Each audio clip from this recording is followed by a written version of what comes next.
మోతే మండలం మావిళ్లగూడెం వద్ద అదుపు తప్పి రహదారి పక్కకు దూసుకుపోయిన ఆర్టీసీ బస్సు. సూర్యాపేట జిల్లా మోతే మండలం మావిళ్లగూడెం వద్ద అదుపు తప్పి రహదారి పక్కకు దూసుకుపోయిన ఆర్టీసీ బస్సు. ముందు వెళ్తున్న డీసీఎం వాహనం టైరు పంచర్ కావడంతో వాహనాన్ని తప్పించే క్రమంలో ప్రమాదం చోటు చేసుకుంది. హైదరాబాద్ నుండి ఖమ్మం వెళ్తుండగా ఈ ఘటన జరిగింది.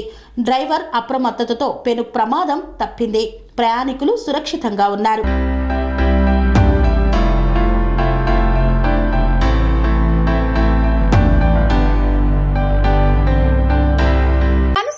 రంగాలలో దశాబ్దపు అనుభవంతో కస్టమర్ల మరియు శ్రేయోభిలాషుల మన్ననలను నమ్మకాన్ని గెలుపొందిన సంస్థ VRR constructions.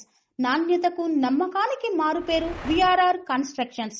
Independent houses, apartments, villas అన్ని రకాల హంగులతో అలరించే అద్భుతమైన వెంచర్స్ తో పాటు అందరికీ అందుబాటు ధరలో సొంత ఇంటి కలను సాకారం చేసే నమ్మకమైన సంస్థ VRR constructions. Please visit VRR constructions, Varatex Plaza near Radhika Theatre, ECL X Road, Hyderabad. Call to 9100885551 91008855.